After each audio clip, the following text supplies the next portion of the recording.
In the summer of 1943, Italy was a nation torn in two by air raids, hunger, and a crumbling faith in its own dictator. Benito Mussolini, once hailed as Il Duce, had lost control of the very empire he had promised to restore. On July 25, 1943, after a secret meeting of the fascist Grand Council, the first since Italy's disastrous campaigns in North Africa, Mussolini was dismissed and arrested on orders from King Victor Emmanuel III. It was a fall few could have predicted, and yet within the chaos of his downfall, a deeper secret began to surface, a web of letters that would, decades later, stir historians and intelligence agencies alike.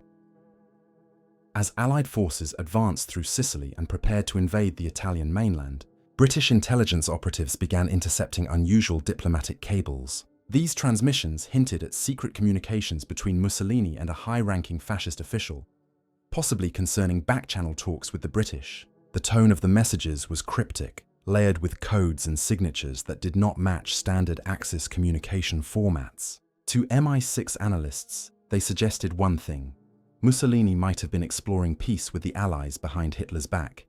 The idea was not impossible. By 1943, Italy was exhausted. The Royal Italian Army had suffered catastrophic losses, 400,000 casualties in North Africa, and thousands more in Greece and the Soviet Union. Civilians endured nightly bombing raids in Rome and Milan. German reinforcements flooded the peninsula, treating Italy less as an ally and more as an occupied zone.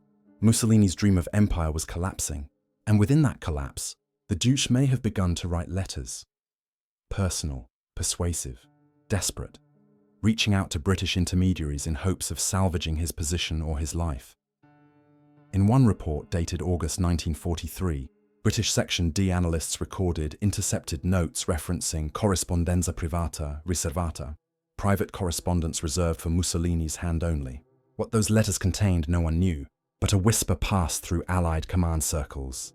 Someone within Mussolini's own government might have betrayed him, leaking his communications to the British in exchange for immunity or influence after the war. For the British, this information was explosive. A potential diplomatic fracture between Hitler and Mussolini could accelerate Italy's surrender. But if the Germans discovered the leak, it could also trigger mass reprisals. Thus began what the files would later call Operation Ulverston, a quiet intelligence effort to trace the origin of Mussolini's secret letters and confirm their contents before Germany could intervene. Meanwhile, across occupied Europe, news of Mussolini's arrest spread like wildfire. In Berlin, Hitler was reportedly furious, describing it as the worst betrayal of a friend in history. Within weeks, German commandos under SS officer Otto Skorzeny launched Operation Eiche, the daring September 12th raid on the mountain hotel at Gran Sasso that freed Mussolini and restored him to power as head of the Italian Social Republic in Salo. But even as the Duce returned to public view, the letters persisted in rumor. British intelligence noted a chilling phrase in one intercepted German memo: "He knows too much." Historians today believe those words referred not to military plans, but to private correspondence that revealed the depth of Italy's internal disunity. Mussolini, increasingly isolated, wrote endlessly to his generals, to the king, even to his mistress, Claretta Petacci. His letters were filled with emotion, paranoia, and self-justification, but among them, a few were said to mention British envoys and neutral Swiss intermediaries. If true, they painted a picture of a leader seeking personal salvation while his country bled. One such document, reportedly intercepted by a British signal unit near Bari, carried Mussolini's handwriting and a coded phrase: "Il vento cambierà." The wind will change. The message was never authenticated, yet it became emblematic of Italy's shifting loyalties in 1943. That same autumn, the Italian government signed an armistice with the Allies, effectively changing sides.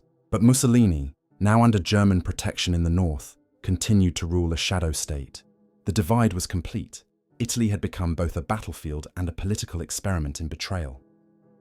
As Allied bombers thundered over Rome, London analysts debated whether the intercepted letters were genuine attempts at diplomacy or a deliberate German plant to mislead the Allies. In a memo preserved in the National Archives, one intelligence officer noted, "If true, these communications reveal a man torn not by ideology, but but by fear. Fear of irrelevance, fear of history's judgment. By the end of 1943, the mystery deepened. Several British field reports mentioned couriers vanishing in the Alps, suspected of carrying coded messages linked to the Mussolini correspondence. One was last seen near the Swiss border, another in Venice, moments before the Gestapo arrived. None of the letters were recovered. The war was shifting, and so was the narrative of Mussolini himself. From iron-fisted ruler to a man surrounded by betrayal, secrecy and his own words turned against him. And somewhere, hidden among the wreckage of a dying regime, the letters that could expose everything were waiting to be found. By the winter of 1943, London's intelligence headquarters at Broadway Buildings had grown restless. The Italian front was moving rapidly, but the strange communications from Mussolini's camp refused to fade. British intercept units under the Government Code and Cipher School, GC&CS, at Bletchley Park were decrypting new transmissions every week. Some genuine German traffic, others suspiciously Italian, marked with obsolete ciphers and private designations. It was within these garbled lines that the phrase lettere personali del Duce began to recur. For MI6, it was the first real sign that the rumoured correspondence might be authentic. Inside Section D, the branch responsible for sabotage and political warfare, a small circle of analysts worked under Colonel Claude Dancy, a master of covert diplomacy. His directive was simple but dangerous: trace the origin of Mussolini's letters, identify any intermediary, and determine whether the Duce was indeed attempting secret peace with Britain. If he is, Dancy reportedly said, then we hold the last thread of a dying empire. The British understood the stakes. Mussolini's alliance with Hitler had turned Italy into a secondary theatre of German ambition. Yet even before the Allied invasion, there had been whispers of unofficial peace approaches. In early 1940, before Italy entered the war, Mussolini's foreign minister, Count Galeazzo Ciano, maintained discreet contact with the British embassy in Rome. Later, Vatican intermediaries and neutral Swiss envoys, particularly those in Bern and Geneva, became rumoured couriers of private Italian messages to London. It was a web of deniable diplomacy, and in late 1943, it seemed to be spinning again. To confirm it, MI6 dispatched field operatives through neutral Switzerland, men and women who operated without official cover, blending into Red Cross delegations, trade missions, and church charities. Among them was one particularly effective operative, known in the archives only as Agent L41. His mission: infiltrate the courier network believed to be carrying Mussolini's personal letters northward from the Italian Social Republic to neutral hands in Zurich and Bern. The journey was perilous. Northern Italy was a landscape of ruin and repression. German occupation forces under Field Marshal Albert Kesselring had turned towns into fortified checkpoints. The SS and Gestapo monitored all communications, hunting for defectors and spies. Resistance groups were active but divided. Communist partisans in the mountains, royalist officers in exile, and local priests smuggling messages through church channels. For an intelligence courier, survival depended on silence, improvisation, and luck. In late December, Agent L41 reached Lugano under the guise of a relief worker attached to the Swiss Red Cross. There, he met an Italian banker, an informant known only as G. Rossi, who claimed to have handled sealed packets bearing Mussolini's handwriting. According to Rossi's statement, the letters were carried by an officer of the Republican Guard, who delivered them to intermediaries linked to British contacts in Bern. The content, Rossi hinted, concerned a new understanding for Italy's future and a plea for honour in defeat. No copies survived. Every transfer was handwritten, every messenger sworn to secrecy.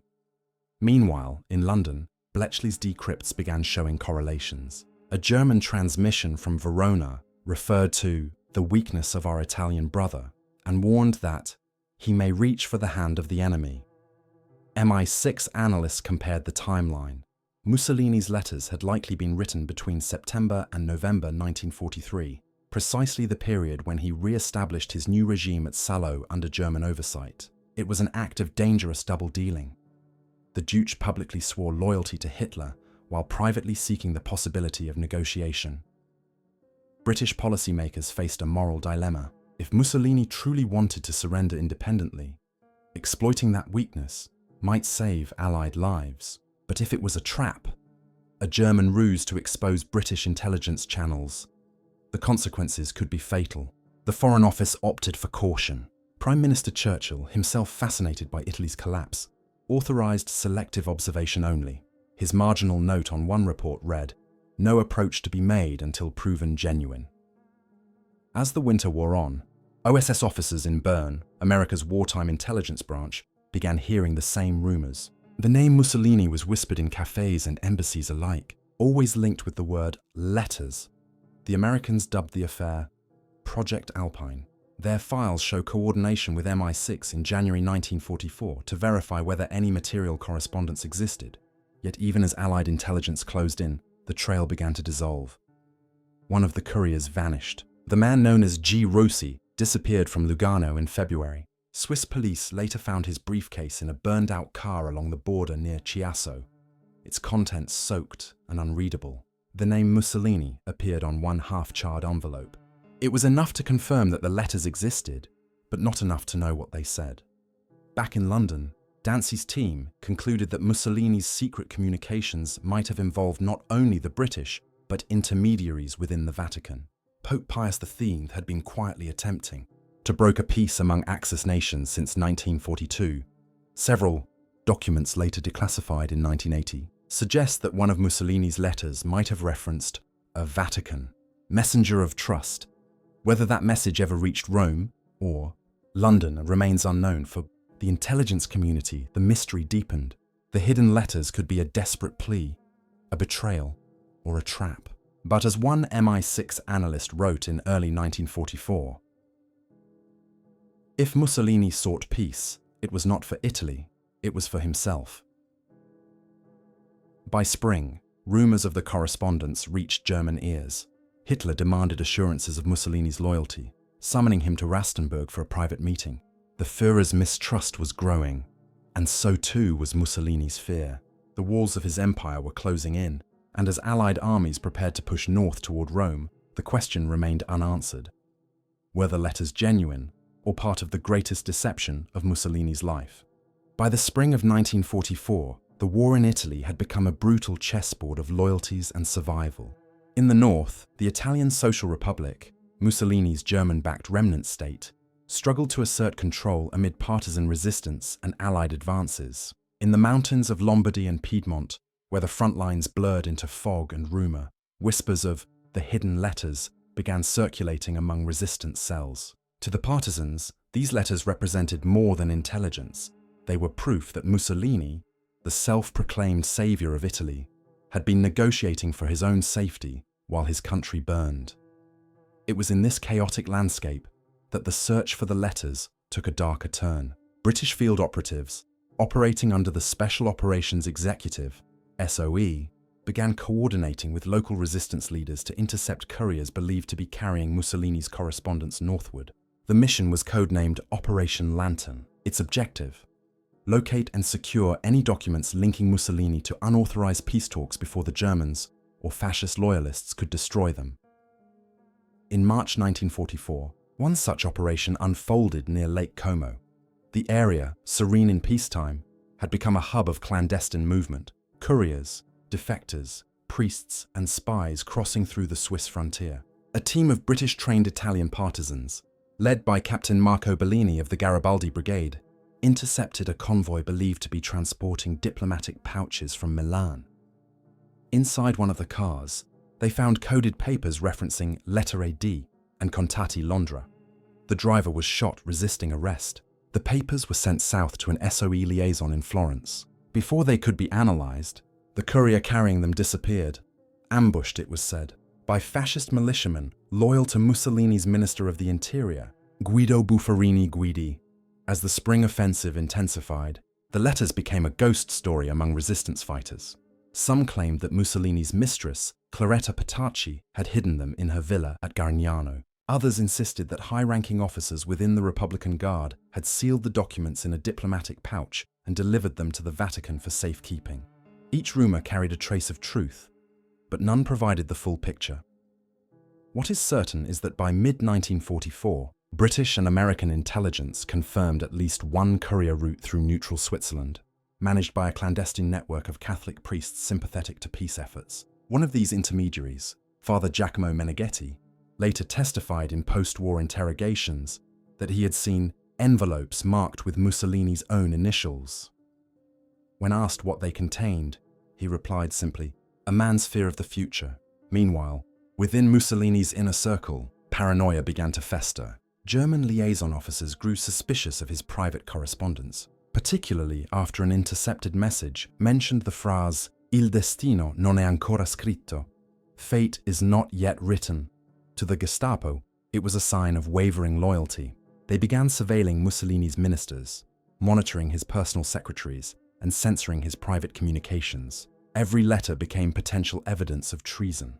In the mountains, the partisans themselves were divided. Some, aligned with communist ideals, wanted to destroy any documents that might soften Mussolini's historical guilt. Others, led by former royalist officers, saw the letters as leverage, proof that Italy had been betrayed from within, not by ideology, but by personal ambition. As internal conflicts erupted, one courier, a young partisan named Vittorio Rinaldi, was reportedly captured near Menaggio, carrying a sealed leather pouch. According to eyewitness accounts, Rinaldi was interrogated by German troops and executed by firing squad. The pouch was never recovered. As the Allies broke through the Gustav Line and entered Rome in June 1944, the political landscape shifted once more. The fall of the Eternal City marked the symbolic end of fascist legitimacy. Yet Mussolini, ensconced in his lakeside headquarters at Gagnano, continued to cling to delusion. In his diary that summer, he wrote, "The English fear me still. They cannot kill an idea even if they kill the man." But behind the bluster, even his loyalists knew the truth, that their leader's days were numbered, and his secrets, if found, could destroy what little remained of his. Myth. British and American archives from that period note a marked increase in encoded radio traffic from northern Italy, referring to the package or the briefcase. Analysts in London suspected these were references to Mussolini's hidden correspondence. But as Allied command shifted focus to southern France, the Italian front and its mysteries faded from strategic priority. The investigation into the letters continued in the background, quietly handled by a handful of intelligence officers who knew that history sometimes hides its most damning evidence in plain sight. One declassified OSS memo from August 1944 summarizes the situation succinctly. The documents exist. Their possession changes hands frequently. Their content may expose pre-surrender negotiations or private arrangements involving the British Foreign Office. Recovery remains paramount. Yet, as the year drew to a close, the trail once again went cold. The courier network collapsed under German counterintelligence pressure, and dozens of operatives disappeared without a trace. By late 1944, as snow blanketed the Lombard hills, the search for Mussolini's hidden letters had become both a mission and a myth. The British continued to pursue every lead, the Germans tightened their grip, and the partisans argued over the very meaning of truth. Somewhere near Lake Como, in the shadows of war and loyalty, a briefcase waited. The final link between Mussolini's downfall and the betrayal that would define his end. And as winter closed in, one question lingered in the minds of soldiers and spies alike. If the letters were ever found, would they reveal Mussolini as a pragmatist, or as the greatest traitor of his own cause? By the dawn of 1945, the end of Mussolini's regime was no longer a matter of if, but when. The Allied armies had breached the Gothic line, forcing German and fascist troops into a desperate retreat through the northern valleys. The Italian Social Republic was crumbling, its ministries abandoned, its soldiers scattered. Yet amid the ruins of Salo, one object still commanded the attention of Allied and Axis intelligence alike. A missing cache of letters that, according to rumour, could alter the course of post-war diplomacy. In London, a classified directive reached the Special Operations Executive. The message was terse. Recovered correspondence may contain high-level disclosures, Vatican, British, or Royal. Proceed with utmost discretion. The Americans received a similar note from the Office of Strategic Services in Bern. Together, MI6 and OSS formed a joint recovery team under the codename Operation Fontana. Its mandate: find the missing letters before they fell into Soviet or German hands. The trail began in Florence, where intercepted reports from partisans suggested that Mussolini's mistress Cloretta Petacci might possess copies of his private correspondence. Petacci, deeply devoted and often reckless, had maintained personal access to Mussolini's diary and correspondence files. She was the only person permitted to speak to him freely in his final months, and, as later discovered, had smuggled several documents to her family villa in Rome before fleeing north with the Duce. The evidence seemed circumstantial until March 1945, when a Vatican contact passed along a coded report to Allied intelligence. It described letters of intimate tone, mixing affection and politics, addressed to English gentlemen and neutral intermediaries. To protect church neutrality, no names were given, but the implication was clear. Cloretta held letters that could expose Mussolini's secret outreach to the Allies, and potentially the Vatican's complicity in those exchanges. As Operation Fontana expanded, agents began interviewing witnesses across northern Italy. One partisan fighter captured near Brescia claimed he had seen Mussolini's convoy transporting a brown leather case believed to contain official papers. Another report from OSS Bern referenced a Vatican courier who had attempted to cross into Switzerland carrying microfilmed pages relating to Mussolini's correspondence with foreign powers. The courier was never found. Inside Germany, the rumors reached the Führer's headquarters in Berlin. Hitler, isolated and enraged, ordered SS intelligence to verify Mussolini's loyalty one final time. In response, a small Gestapo detachment was dispatched to Salo, led by Sturmbannführer Walter Rauff, the notorious SS officer behind the mobile gas van program. Rauff's assignment: seize any documents or letters that could implicate Mussolini in betrayal. For the Duce, the walls were now closing from every direction. British intercepts confirmed Rauff's arrival in Salo in early April 1945. His methods were brutal. Several of Mussolini's secretaries were interrogated. At least one, Luisa Farida, was executed after refusing to reveal the location of confidential communications. According to later testimony, Rauff's men searched Mussolini's office, his villa and Petacci's quarters, but found nothing. The letters had already vanished, or been moved. Meanwhile, Allied forces advanced relentlessly through the Po Valley. The US Fifth Army under General Mark Clark captured Bologna on April 21st, and British Eighth Army troops were pushing north toward Milan. German forces were collapsing. Yet the hunt for the letters intensified. Every captured fascist officer was questioned about Mussolini's documents. None could provide a definitive answer. Some claimed the letters were in Swiss custody. Others whispered they were hidden in the Vatican's secret archives. A few insisted they had been destroyed on Mussolini's orders, though no physical evidence ever confirmed it. As the Allies approached Lake Como, OSS field reports noted a new lead. A small convoy of Italian officials had departed Salo on April 25th, the same day Mussolini fled, carrying sealed military files and personal effects. Among them, intelligence sources noted, was a briefcase described as well-worn leather, bound with brass. It was last seen near Menaggio, in the hands of Mussolini himself. To the Allied agents tracking this trail, the implication was electrifying. The briefcase could contain the elusive letters, documents linking Mussolini to clandestine communications with the British and possibly the Vatican. If captured, they might alter public understanding of the war, expose secret diplomacy, and complicate post-war trials. For others, especially in the Vatican and Whitehall, such exposure was unthinkable. Even within Allied command, there were disagreements. Should the letters be made public if found, or quietly suppressed to protect reputations and maintain stability in post-war Europe? One OSS memo concluded, "Certain truths are better left in the ruins of war." Yet the agents on the ground had no such luxury. To them, every scrap of paper, every whisper of correspondence was evidence of the tangled web between power and fear. As the final days of April approached, Mussolini's convoy grew desperate. German troops were deserting, partisan bands were tightening control, and the road to Switzerland was closing fast. Witnesses would later recall seeing the Duce, pale and silent, clutching a briefcase close to his chest. Cloretta Petacci rode beside him, equally resolute, refusing to abandon the man she loved, or the secrets she carried.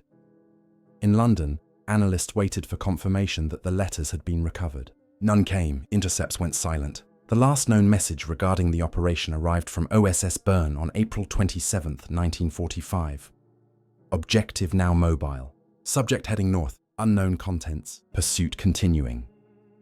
That pursuit of Mussolini, of the letters, and of the truth would end 2 days later in a quiet village on the shores of Lake Como. But for those who followed the trail, the unanswered question remained. Were the letters real, or part of the elaborate theatre of deception that Mussolini had perfected until his final breath? The answer, whatever it was, lay waiting inside that brown leather briefcase. April 1945. The war in Europe was entering its final frantic days. The Reich was collapsing under Allied bombardment, Berlin surrounded, Hitler still clinging to delusion in his bunker. In northern Italy, Benito Mussolini, once a symbol of fascist power, was a hunted man. His dream of empire lay in ashes, his armies shattered, his authority confined to a handful of frightened loyalists. Yet even as the walls closed in, he carried with him something that men on every side, German, British, and Italian, desperately wanted.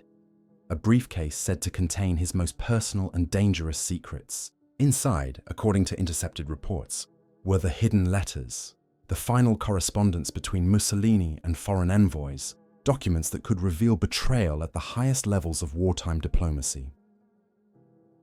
On April 25th, Mussolini abandoned his headquarters at Salo. With him were Cloretta Petacci, several ministers, and a German escort led by SS Major Otto Kümmel. Their destination was uncertain. Officially, Mussolini intended to meet a German column near the Swiss border and negotiate safe passage into neutral territory. But intelligence officers, both Allied and Axis, suspected otherwise. The douche was fleeing, not negotiating. In his briefcase, he carried not only personal diaries but letters that, if revealed, could damage Britain's wartime reputation and implicate senior Italian officials in secret peace feelers dating back to 1943. Eyewitnesses from the convoy later recalled Mussolini's demeanor, calm, distant, almost detached. He held the briefcase as though it were a shield, remembered Luigi Gatti, his aide-de-camp. He never let it out of his hands, not even when he slept. Among the partisans in the hills, rumors spread quickly. Radio intercepts from OSS Bern suggested that a package of critical political value was moving with the fleeing Italian leader. The partisans knew what that meant. Capturing Mussolini might not just end a regime, it could expose truths that others wanted buried. As the convoy moved north along Lake Como, chaos reigned. Roads were choked with refugees and broken German units retreating toward Austria. On the night of April 26th, Mussolini's group reached Menaggio, then continued toward Dongo, where partisan units of the 52nd Garibaldi Brigade had established roadblocks. Unaware of the exact composition of the convoy, the partisans initially allowed several vehicles to pass. But by morning, local commander Urbano Lazzaro noticed a suspicious cluster of German trucks carrying Italians in Wehrmacht uniforms. He ordered a search. In one of the trucks, concealed beneath a German greatcoat, sat Mussolini. The juice of fascism was pale, silent, and clutching the infamous brown leather briefcase. When identified, he offered no resistance. Cloretta Petacci, trembling but defiant, was arrested beside him. The convoy was taken to Dongo, and from there, the prisoners were held under partisan guard, while local leaders debated their fate. What happened to the briefcase in those tense hours remains one of World War II's most persistent mysteries. Witnesses differ. Some say Mussolini's captors confiscated it immediately and handed it to a partisan officer named Pier Luigi Bellini delle Stelle. Others claim the case was seized by a British liaison embedded with the Italian resistance, part of an OSS detachment shadowing partisan movements in Lombardy. A few insist it disappeared that same night, spirited away toward Milan by unknown hands. What is known is that by the evening of April 27th, Mussolini and Petacci were transferred to a farmhouse near Giulino di Mezzegra. There, under orders from the National Liberation Committee, they were executed the next morning by partisan officer Walter Udizio. Mussolini died instantly. Petacci fell beside him, clutching his coat. Their bodies were later taken to Milan and hung in Piazzale Loreto, a final act of vengeance against a man once worshipped as a god. But the briefcase, the letters, were gone. Within days, Allied intelligence officers arrived in Milan. Reports from the time describe frantic searches through partisan headquarters, villas, and command posts. An OSS field memo dated May 4, 1945 reads, Primary objective, recovery of Deuce documents. Local leaders uncooperative. Contents believed sensitive. British connections possible. The Americans were not alone in their hunt. British agents from MI6 Section 9, specializing in counter-espionage, had already been dispatched to locate and secure the missing correspondence. They worked quietly, often at odds with American officers and Italian partisans, who distrusted any foreign interference. Then came the first tantalizing clue. A partisan courier from Milan, captured by the OSS, claimed he had seen British operatives photographing Mussolini's letters before they vanished. Another source told of crates marked Vatican diplomatic pouch sent through Genoa in the chaos of liberation. If true, it suggested that some of the documents had reached the Vatican or were spirited to London through clandestine channels, an act that would have profound implications for post-war politics. By June 1945, as Europe celebrated victory, whispers of the letters persisted. Some claimed they exposed Mussolini's attempts to negotiate a separate peace with the Allies through the Vatican as early as 1943. Others said they contained references to British aristocrats and Italian monarchists involved in secret diplomatic overtures, revelations that could embarrass both Churchill and the Vatican hierarchy. Officially, both governments denied any knowledge of such documents. Historians now agree on one point. Several of Mussolini's personal papers did reach Allied hands in 1945, including parts of his diary and correspondence with Petacci. But the alleged diplomatic letters, the ones said to implicate senior figures and reveal backdoor negotiations, never appeared in public archives. Whether they were destroyed, hidden, or classified remains unknown. What endures is the testimony of those who saw Mussolini's final hours, a man reduced to flight and fear, carrying a briefcase heavier than any weapon. In that case may have rested the evidence of his betrayal, his despair, and perhaps his last attempt to control history's judgment. And as the smoke of war cleared over Europe, the briefcase, and whatever truth it held, slipped silently into legend. But the story would not end there. In the shadows of Cold War intrigue and post-war reconstruction, fragments of those letters would reappear, enough to reignite one of the greatest controversies of Mussolini's legacy. Because even in death, Il Duce's words refused to stay buried. In the years following the war, Italy struggled to rebuild from the ruins, not only of its cities, but of its conscience.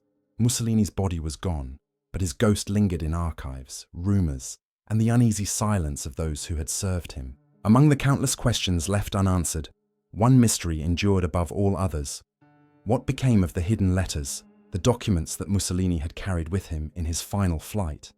His brown briefcase of secrets vanished somewhere between Dongo and Milan, leaving behind a trail of conflicting testimonies and classified files that would haunt historians for decades. The first public mention of the missing correspondence appeared in 1946, during post-war interrogations conducted by Allied investigators. Several former fascist officials, including Alessandro Pavellini and Cesare Rossi, claimed to have seen or heard of letters addressed to British intermediaries, written by Mussolini between 1940 and 1943. These letters, they insisted, proved that the Duce had sought a separate peace with Britain, hoping to preserve Italy's monarchy and his own legacy. If true, they painted a portrait not of ideological loyalty to Hitler, but of pragmatic self-preservation, a dictator willing to betray anyone to save himself. British authorities, however, maintained a studied silence. Requests from Italian journalists and historians for access to wartime records were politely deferred. Within MI6, the subject of Mussolini's letters remained classified under the label Special Collection S45. An internal memorandum from 1948, later declassified in the 1980s, acknowledged that certain materials relating to Mussolini's private correspondence were received and evaluated, but concluded that their political sensitivity rendered public disclosure inadvisable. To many, that was confirmation enough. The letters existed, and they had been buried. In Italy, the legend grew. In 1950, a former partisan named Urbano Lazzaro, the same man who had helped capture Mussolini, published a memoir claiming that British agents had arrived in Dongo hours after the execution, demanding possession of the Duce's briefcase. Lazzaro swore that he had seen them carry it away under military escort. British diplomats dismissed the account as fantasy. Yet in 1952, an Italian journalist named Franco Bandini discovered a curious entry in OSS archives in Washington. Subject: recovery of documents from deceased Italian head of state. Files transferred to London, July 1945. The entry was brief and redacted, but it reignited speculation that Mussolini's letters had indeed survived and been quietly transported to Britain. Meanwhile, scattered fragments began to surface. A cache of papers found in a Milan attic in 1954 contained several unsigned letters discussing channels of communication through neutral Switzerland and the English possibility, though handwriting experts could not conclusively identify Mussolini's hand. The phrasing bore his distinctive tone, formal, self-aggrandizing, laced with desperation. Another discovery in the 1960s, a bundle of love letters between Mussolini and Claretta Petacci, hinted that political discussions were often intertwined with personal affection. One note, verified by handwriting analysts, contained a chilling line: "If they knew what I have written to them, they would hang us both." The more researchers dug, the deeper the ambiguity grew. Some historians argued the letters were genuine. Others believed they were forgeries planted by anti-fascist elements or Cold War intelligence services to manipulate Italy's political narrative. The timing was significant. The post-war Italian government, fragile and divided, could ill afford scandals implicating the monarchy or the Vatican. For the British, too, revelations of clandestine contacts with Mussolini might have cast a shadow over Churchill's wartime diplomacy. Secrecy served everyone. In 1975, a classified MI6 report finally surfaced under Britain's 30-year rule. It confirmed that Mussolini had indeed sent at least 3 letters through neutral intermediaries in Switzerland in 1943. Their content was described only in vague terms: proposals of accommodation and a plea for Italian honor. The letters, the report claimed, were politically irrelevant and lacking operational consequence. Yet the fact that they existed and that they had been deliberately concealed changed everything. Historians now had proof that Mussolini had reached out to the Allies, even as his soldiers were dying for Germany and Russia and North Africa. In Italy, public reaction was divided. Some saw the revelation as a final confirmation of Mussolini's cowardice, the ultimate betrayal of his own rhetoric of loyalty and sacrifice. Others viewed it differently, as evidence of a man trying, however feebly, to spare his country from further ruin. He was desperate, not treacherous, wrote historian Renzo de Felice. In his last months, he sought to write himself out of history's verdict. Whether that was redemption or self-delusion remains open to debate. As the Cold War deepened, the trail of the hidden letters faded once more into diplomatic obscurity. Files remained sealed, and those who had first-hand knowledge of the documents, agents, couriers, priests, grew old and died. By the time Italy entered the new millennium, the letters had become a myth. Their existence both confirmed and denied, a symbol of how the truth of war is never as clear as victory would suggest. Yet even now, fragments continue to emerge. A page here, a signature there, enough to suggest that somewhere, perhaps in an unmarked box in a London archive or a forgotten drawer in a Vatican library, the full correspondence still survives. What it contains may never be known. But for those who have studied Mussolini's final days, one truth is inescapable. The story of his hidden letters is not just about political betrayal. It is about the human need to control one's own narrative. Even in defeat, Mussolini's empire fell. His name became synonymous with ruin, yet the mystery of his final words endures. Were they confessions, bargains, or desperate lies? History offers no certainty. Only a silence as heavy as that briefcase he carried to his death. And in that silence, the legend lives on. The hidden letters of Mussolini. Betrayal from within.